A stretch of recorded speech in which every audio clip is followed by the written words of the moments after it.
Hello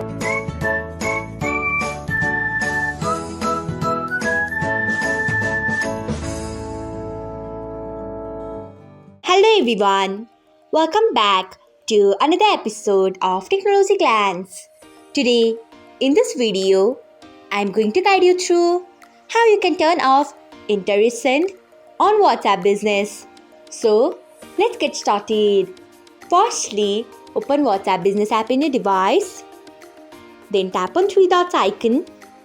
Next, tap on Settings. After that, tap on Chats.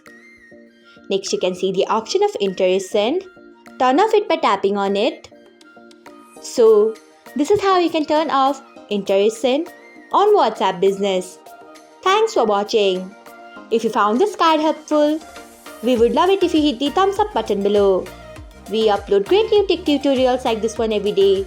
So, do not forget to subscribe to our channel and hit the bell icon so that you'll never miss another update.